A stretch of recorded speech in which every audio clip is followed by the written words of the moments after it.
Health Resource Center. This is our first breakout room. This is breakout 1B, Growing Rural Leaders. All sessions are being recorded, so that's a reminder for you. If you're having any technical difficulties, please reach out to me in the chat box, and we have plenty of other opportunities to get you some help. We encourage questions and interaction with presenters. For questions during the breakout session, you may type a question into the chat box or verbally ask a question. We'll have time at the end of each presentation to unmute and ask questions. To ask it verbally, click on the icon labeled participants at the bottom center of your computer screen. At the bottom of the window on the right side of the screen, click the button labeled raise hand. The moderator will then call on you to ask your question, which you can do by unmuting your microphone. When you have finished speaking, please remember to mute your audio to avoid background noise. And I'll let Sally introduce our speakers. Thank you, Kayla, and welcome everyone to our first breakout session. And I will introduce our first speaker, which is Andrea Abbas from the Michigan Center for Rural Health. And Andrea is the EMS Programs Manager for the Michigan Center for Rural Health and currently works as an EMS provider and consultant. She's also the author of EMS Professional, a professional EMS blog site. She has over 20 years experience in various EMS roles, including director, quality assurance and compliance management, EMS instructor, EMS consultant, project manager, field supervisor, field training officer, and paramedic.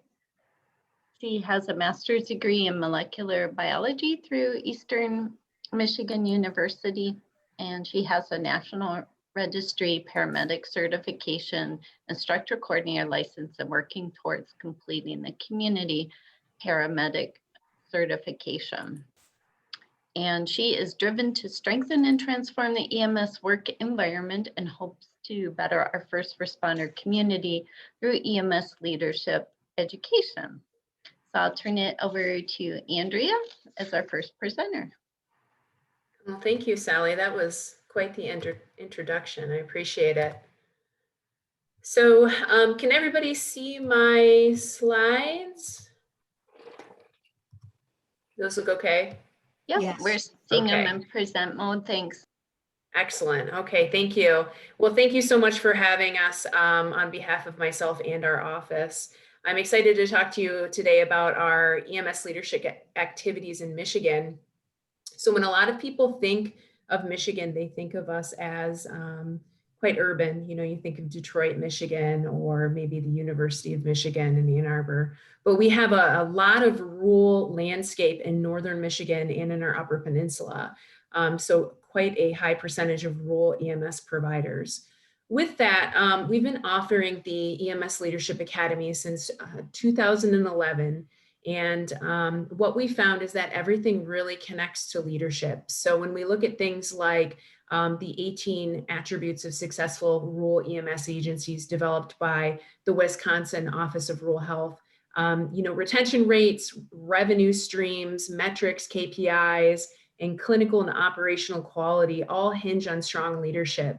So our office has taken a deep dive into getting below the Band-Aid and really looking at what's underneath that and healing that so we can have successful rural EMS agencies that are striving. So how we implemented programming, as I said, we began in 2011. We do use our flex funding to fund these EMS leadership academies. We are working with Safe Tech Solutions with those academies. And our audience is primarily rural EMS agency leaders. So directors, CEOs, VPs. We do a lot of work with supervisors and middle managers as well. And sometimes we have folks that are wanting to move up and have been providers for a while and decide to enroll in the academy to prepare themselves for a job in management and leadership. We take 26 students per class and we don't go over 26. And the reason for that is Safe Tech is very good about making it a very close setting where you get very connected with your team when you're working through these leadership activities and studies. A lot of it is very active. You're not going to sit through a bunch of lectures with Safe Tech. So it's really engaging. It's really, really highly immersive content, and it's offered over 60 hours. So the students are with us for a total of 8 days, and we break it up into 2 parts. So it's a 60-hour 2-part education. The first part is session 1, focuses on moving from management to leadership and showing up as a leader. And then session 2 is moving your organization forward, your specific role and challenges. And there is a retreat style setting towards the end once we get really close and we want to rehash and go through things like scenarios and discuss things as a team. But the first 4 days are separate from the last 4 days. And what I mean by that is we break it up into 2 sessions. There is an intermission between those sessions. And during that intermission, what we have people do is we will make assignments for them to work on. They might be reading a book, but we also as an office strive to connect with Safe Tech. And we do offer leadership webinars just through our education platform itself to keep everybody connected and engaged as well. So it is immersive even during a break. Students at the end, when they graduate, they do earn a certificate, and we do make sure that we offer them EMS continuing education credits. So that is all free and offered to them, and it does go towards relicensure. The certificate can be used as a resume building skill as well, where they can put that on their resume or portfolio and use that for future work. So what happens after graduation? You know, we spend all this time together with the students, we get really close and get to know them very well, you know, and then we just send them off. Well, that's not the case. So our offices really strive to create programming where we can keep our students connected as they move through. Because one of the things we've noticed is we will have a deeply inspiring, eye-opening experience together, and we will send them back into their agencies, and they might get discouraged because the agency isn't ready for change, or they start working on a project and start to develop some barriers. So what we do is we have graduate events where every 2 years we get our graduates together. We strive to do it in person. And that's where everybody can reconnect. And we also bring in Safe Tech solutions. So they are really great at coming back, connecting with the students, and that keeps everybody connected. Safe Tech also offers level 5 retreats where, let's say we've graduated a bunch of folks, we want to offer a retreat, we can do that. And then we've built out a EMS Leadership Network platform on LinkedIn where we connect with each student, invite them into the platform. It's a private group. And there I share things like articles, inspiration. You know, we're looking at doing morning coffee. That's my recent idea. Let's get together for morning coffee. Let's touch base. It's really important after they graduate to really connect and touch base with them again, to let them know like, hey, this is normal when you go back and you feel, you know, stressed, or maybe you feel a little discouraged. So we want to keep connected with them. So the LinkedIn platform's been great. And then we continue to offer EMS leadership education. It's something I'm personally really passionate about, and our offices as well. So we've continued that. So this has really strengthened our collaborations within our state. So we're working much more closely through the Academy with rural EMS agencies, of course, medical control authorities, our Bureau of EMS and Trauma, and so on. I could just go on with the list, but these are just a few of the benefits that we've had with connecting with students and then connecting with other entities that become interested, where we're either enrolling their staff or their students, and we're getting really close. So these are a few of our student just reviews, you know, 10 out of 10. I highly recommend the Academy. I enjoyed it. Everybody really walks out feeling fulfilled and inspired. We do surveys at the end. We gather those surveys. 95% of our graduates rate the course as excellent. Many of them come back asking for more, and that's what's really prompted us to continue to develop this, this programming. I have to say the Safe Tech Solutions team is incredibly inspirational, and they're really an incredible group of EMS leaders, and they really deliver when it comes to content and education, and the students just absolutely love them. So that is the end of my presentation. If anybody has any questions, happy to take those questions now or later, whenever, Sally, whenever you guys, Caleb, I'll leave it up to you guys. Okay, thank you, Andrea.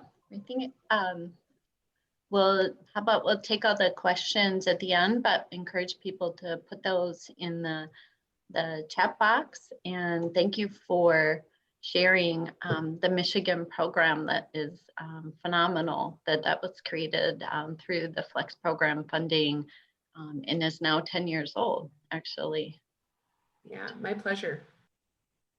Great. Well, our next leadership spotlight is on Illinois, and we have two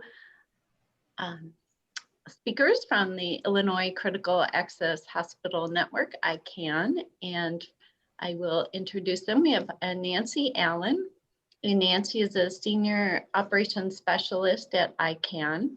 Nancy joined the staff at ICANN in December 2019 as a Senior Operations Specialist, and in her role, she's involved in the mock survey program, quality education, nursing peer groups, nursing education, and the swing vet program.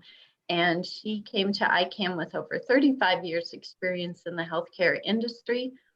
And Nancy is a native of Ohio and completed her Bachelor of Science and Master's in Healthcare Administration. And Laura Fischer, second from ICANN. Laura began her career as a clinical laboratory scientist over 20 years ago in a large tertiary medical center, but always knew she wanted to return to a rural community and work for the local community hospital. So when a position opened up, she jumped at the chance, and she's worked for that hospital for many years as a bench tech, later as a technical supervisor, and then as a laboratory manager. And as the hospital became a critical access hospital, she saw all the exciting advantages a designation held, and she worked on her master's health administration, then her MBA, and looked to transition out of the lab into a way to maintain that involvement in rural healthcare, and became the ICANN, or joined ICANN and became Illinois' Flex Grant Program Manager in 2019. And she manages the Flex Grant as well as others. And they will be sharing their slides. So Nancy and Laura, thank you. All right. Well, thank you so much for asking us to be here today for the first breakout session for the reverse site visit. All right. Can everybody see my video or my screen? My shared screen? Yes. All right. Here we go. Growing rural leaders. All right, a little background on the critical access hospitals in Illinois. Our first critical access hospital was designated in 1999, and we ended up having a total of 51 total. Most of them, as you can see, are kind of concentrated down in the southern region or the Delta region of Illinois. And when you think of Illinois, you think of Chicago, maybe St. Louis, but really most of Illinois is rural. We have 1.4 million rural residents, and our hospitals have over 10,000 employees and over 1,200 hospital beds. So the Illinois Critical Access Hospital Network, and there were a few of us that had, as Laura said, the first critical access hospital was in 1999.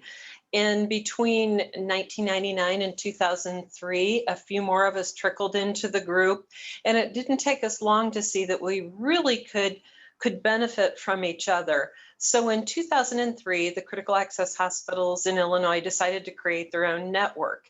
And as it says, it was an increase in support. It was sharing resources. It was learning opportunities. You didn't have to reinvent the wheel. If somebody had did it well, they were willing to share with you. And I know because I lived through this period, the hospital that I had joined in moving to Illinois was in central Illinois. There wasn't as high a concentration, but this organization was a godsend to all of us and really helped us pull together and share from each other lessons learned. CEOs of the various member hospitals sat on the board of directors and started our journey. So as a network dedicated solely to serving and supporting rural hospitals, ICANN offers a wide variety of services to our members. One of the greatest things, in my opinion, is our peer network group. using this, like lab managers, CEO, CFO, if you have a question, need a policy, anything, you have instant access to the other people at the other hospitals who can give you almost real-time feedback on what they're doing and how they're doing it. It's an amazing system. One example of that is during COVID, when things were changing minute by minute, hour by hour, we brought together the CEOs for a weekly COVID call where they could bounce ideas off each other, ask how each other was handling new policies, employee, how they were staffing, that sort of information. It has really been a godsend to be able to connect all of our hospitals together across the state.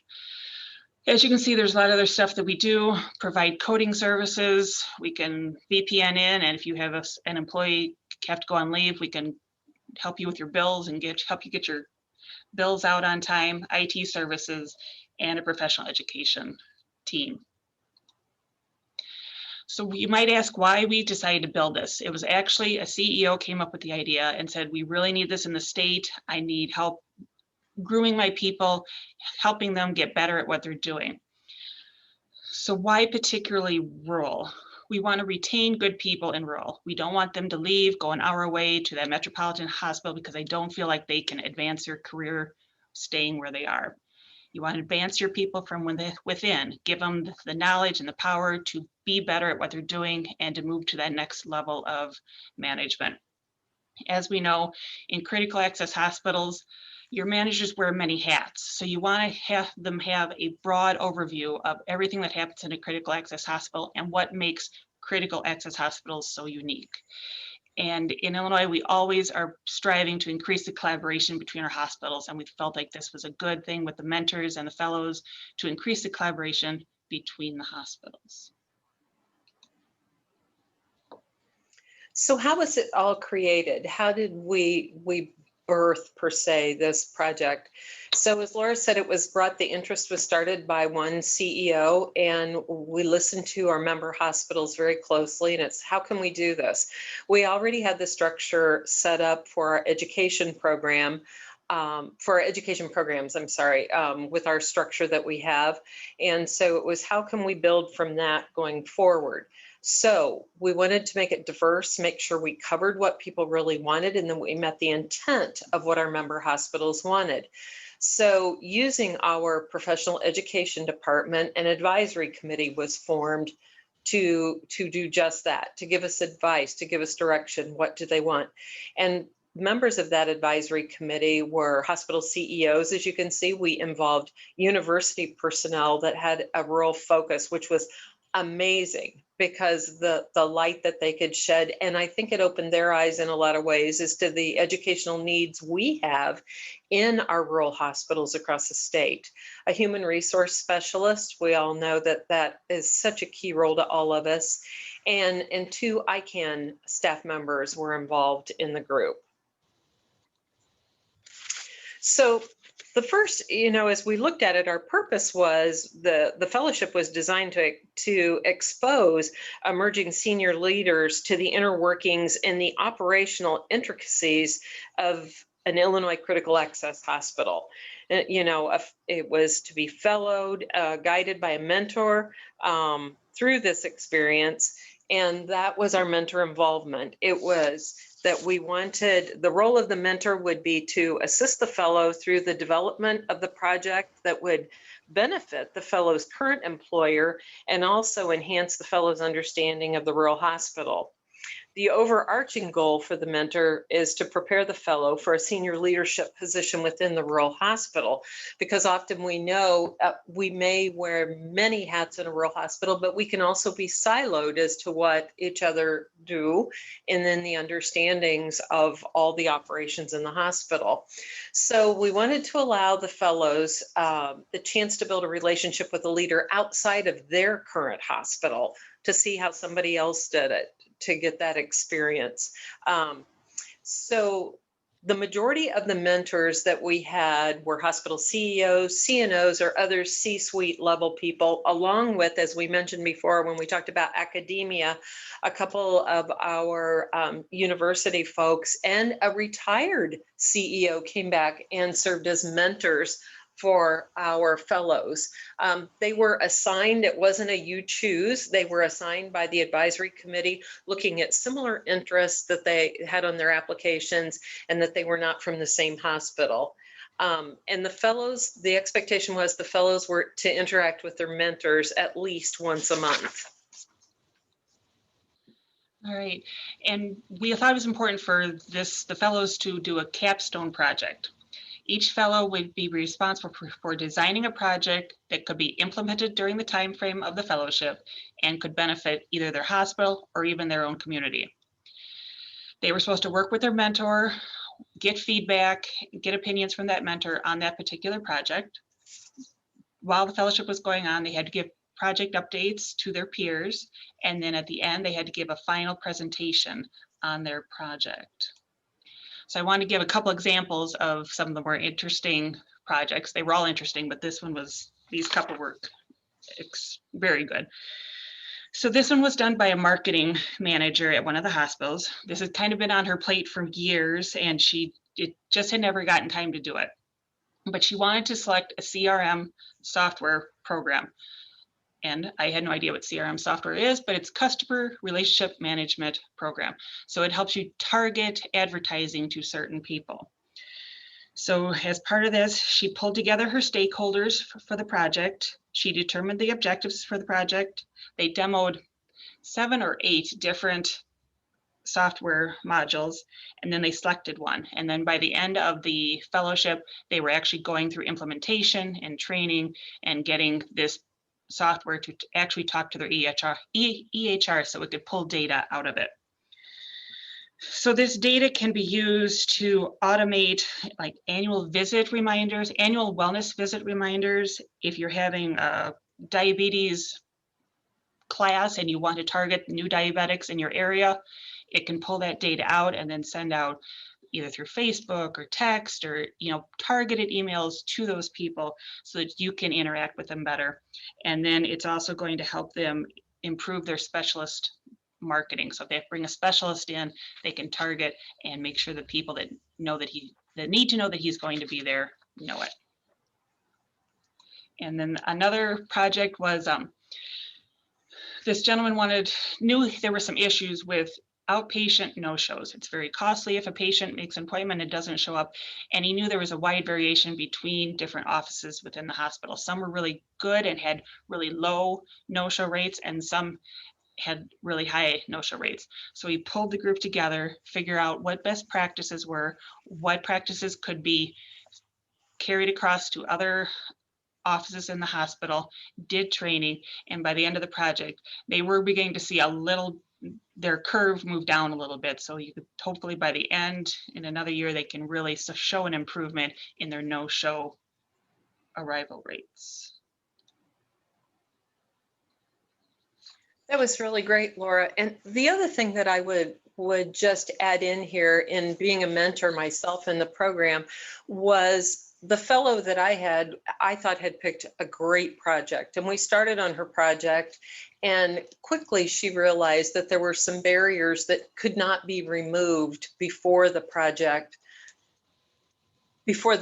deadline. And so, we regrouped, we brainstormed. It did not take it as a failure, took it as something that was outside her circle of influence to control, and regrouped and come up with another project. And her project, just to share one more project, was an onboarding book for all of their new leadership. They had the opportunity to post new leadership positions, had a couple folks transition out.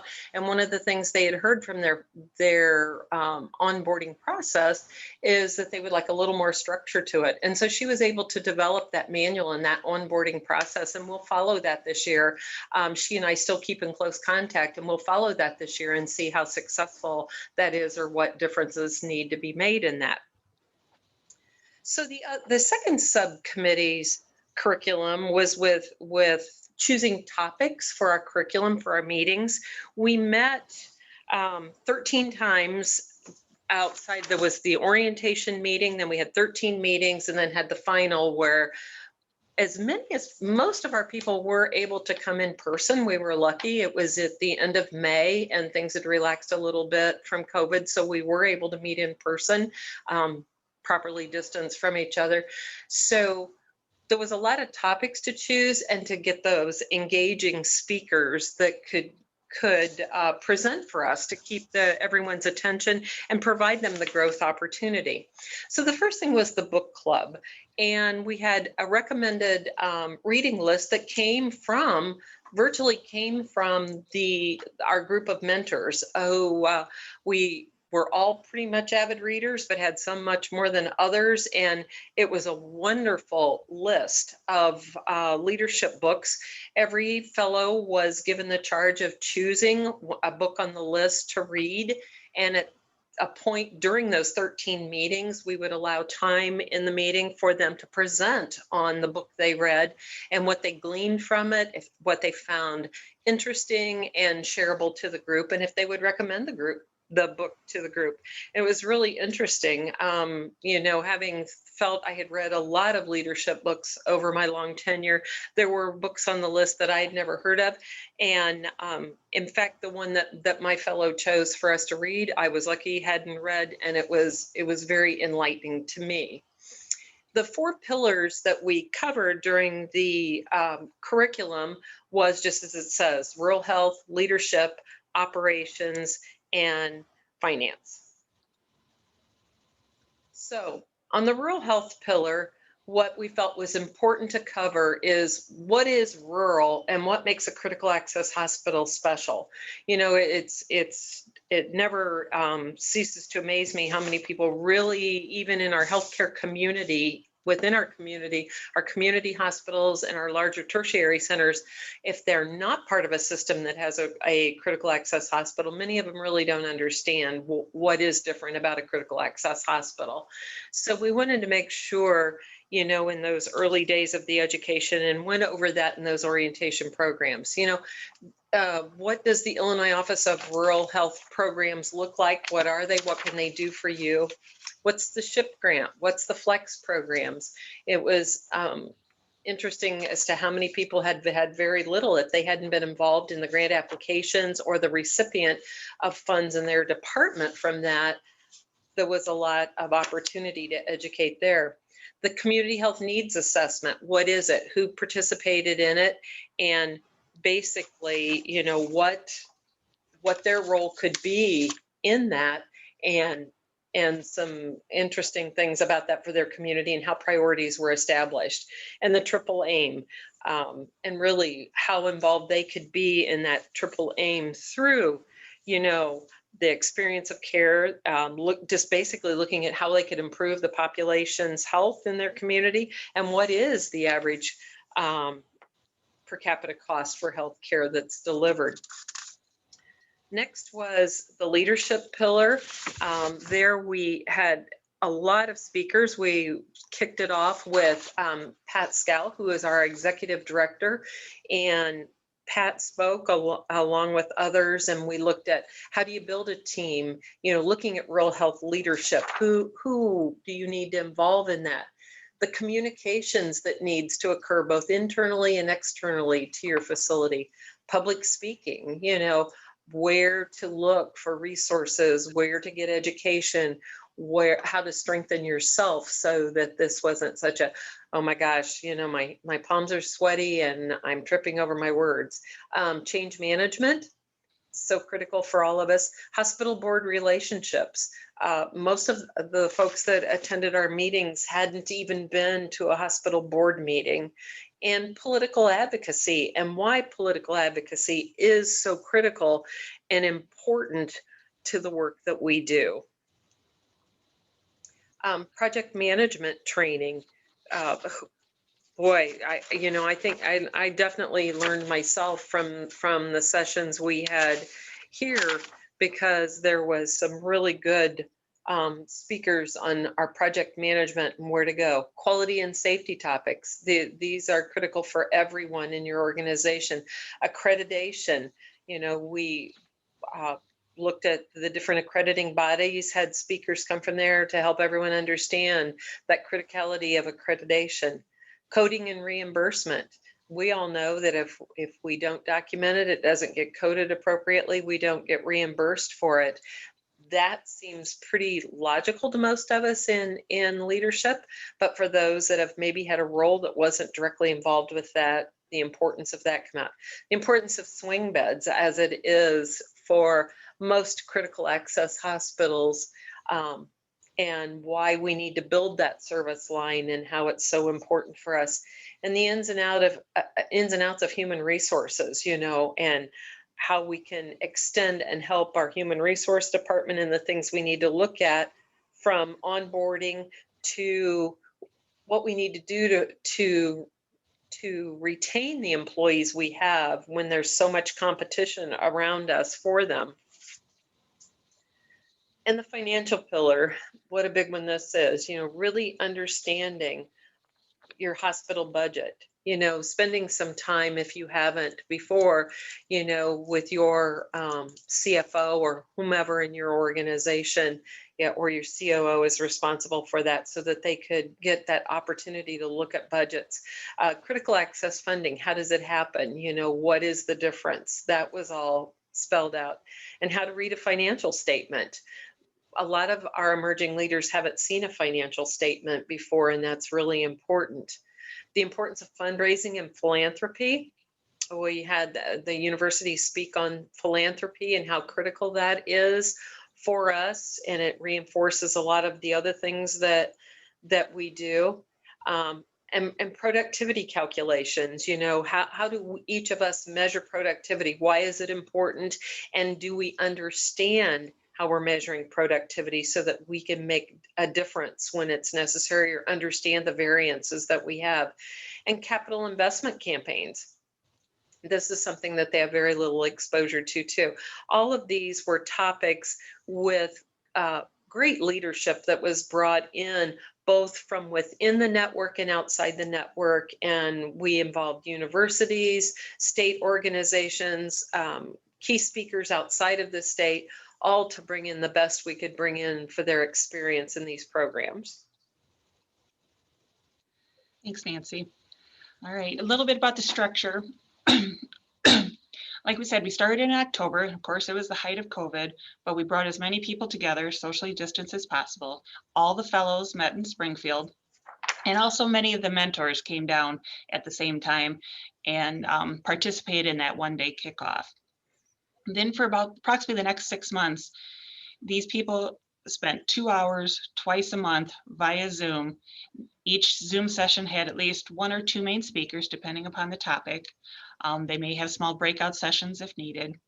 They also talked to each other, presented to their fellow fellows on books or their project presentations. And then finally in May, we were able to do a one-day in-person wrap-up. All of the fellows, most of the mentors made the trip back down to Springfield. They talked about their projects. There was a keynote speaker to kind of wrap everything up. And then we had 4 CEOs come down and put on a panel. So here on the right-hand side, you can see them, one of the fellows giving her presentation on her project. And then on the left-hand side, these are the 4 CEOs, 1 past CEO, 3 current CEOs, who discussed how did they end up in their office? What had been the greatest challenge in their career? Any recommendations or guidance that they might have for these up and coming leaders. So we wanted to, we're continuing this project next year, so we want to get feedback from them. They really wanted more in-person meetings. It was COVID, we couldn't do it, obviously, but we're trying to make that change for this upcoming year. They wanted hospital tours. They wanted to go see other hospitals, see how other places did things. Love the project management training. We had a great person come out and talk. He's just amazing. They also thought maybe a discussion topics for the mentor meetings would be helpful to make those as robust as possible and get the most out of them. And then they also wanted more guidance on project selection. So we're going to make some adjustments for next year, start the project check-in a little bit earlier. As we all got better at Zoom, we started using more discussion rooms, but they really liked that because it broke them into small groups and they could a lot more interaction than just, being lectured to via Zoom. There were some speakers that we're changing out. They were okay, but we've got some trying to bring new blood in.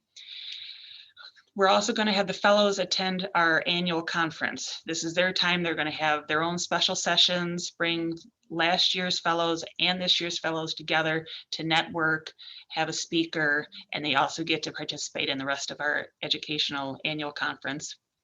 We're going to follow our fellows from last year to see how their careers go and see if they have any further feedback. And then there were some mentor issues. People didn't realize what they were getting into, so we've adjusted some stuff there. So I thought the coolest thing would be to let you guys hear what the fellows had to say in their own words, and it's going to take me a minute. Just hang on. I can get this to play.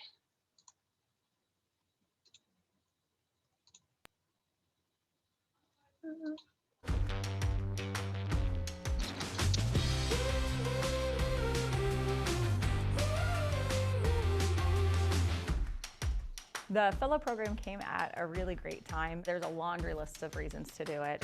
The small class size, the mentorship opportunity, the relationship building, and communication that you get to have with this impressive group of peers. I grew through the education that they provided, collaborating with the other fellows, but the biggest value was that mentor-mentee relationship. To glean the wisdom at a young age in a new setting for me was invaluable. Had I not been in this fellowship program, I would not have met my mentor, Michelle, and she actually has gotten me into a master's program, so it's all divine. Being a fellow brings a lot of value to my job at the hospital. The program is a lot of fun. I would highly recommend to aspiring leaders to consider this program. Don't doubt yourself, just do it.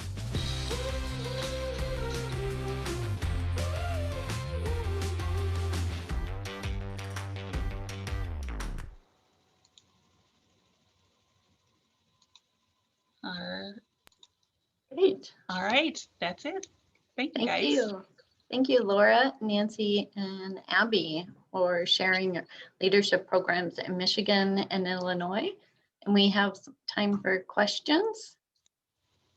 You can raise your hand in the reactions or put that in the chat box if you have any questions or comments.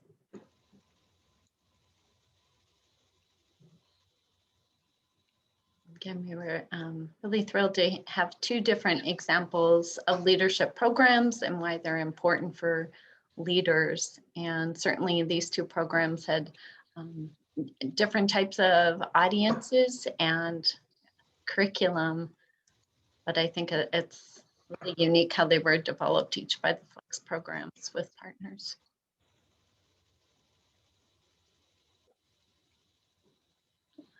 Okay, John, go ahead. You can. All right, I don't have a hand up function on mine and I haven't been able to figure out why.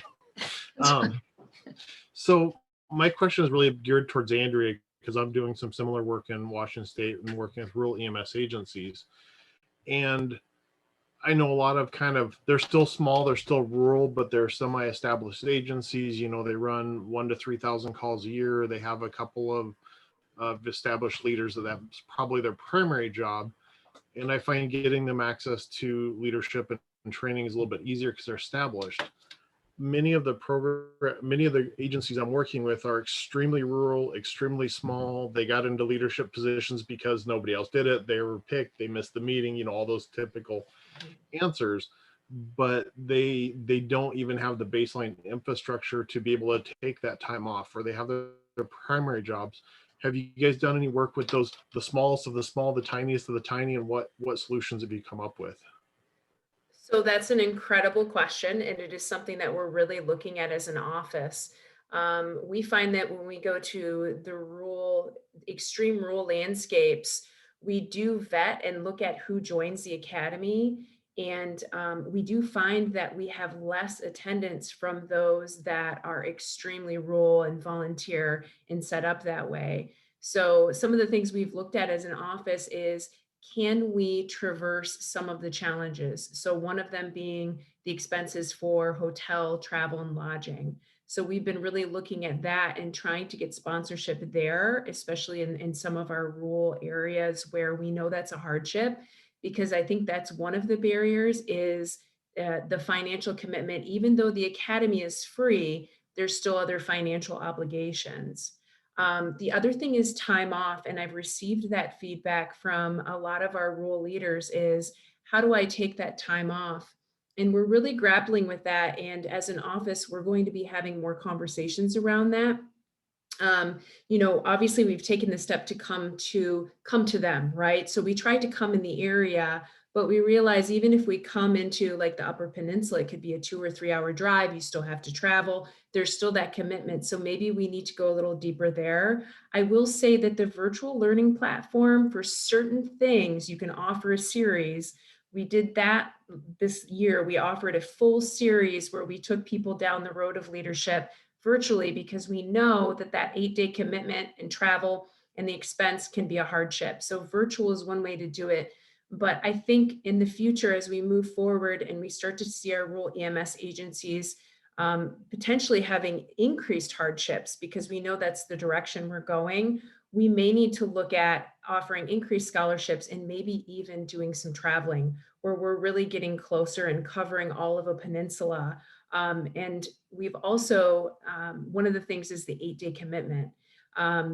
We don't want to shorten it because it will rob them of content, but we also know that that is a big, big commitment for someone that A, doesn't have the time off, or B, just can't take the time off. So I know that answers your question in some way, and then doesn't really answer the question, because you've really hit on a point that we're looking at that we haven't truly found a solution to completely, but we're working towards that solution. So if you have any ideas, please, reach out and we could chat some more. I think I will reach out to you because it sounds very similar. Erin did put on a 4-night Leadership 1 course for our program group because, again, we had similar challenges. We had a total participation of about 18 or 20 folks, and virtual is better than nothing, but it is not like an in-person leadership class, which I've been to a few, and they're nice. Yeah. So, thank you. Yeah, irreplaceable. Agreed. Thank you, Andrea. Great question, John. Any other questions? Comments? Okay. Well, just a reminder, the slides are in the attendee hub. If you scroll past the bios, the slides are there, as well as the recording. There is a 15-minute break now, and we're reconvening at 2:40 Central Time, 3:40 Eastern Time, for a group discussion on the 2021 Quality Improvement Projects. And at the end of the breakout session here, we will have that link in the chat box. I think Caleb's put that in, and also Andrea has shared her email address directly as well. Great, and some final comments in the chat box. And definitely leadership falls in the finance and operations areas, as well as if it's specific to the EMS, as an EMS activity as well.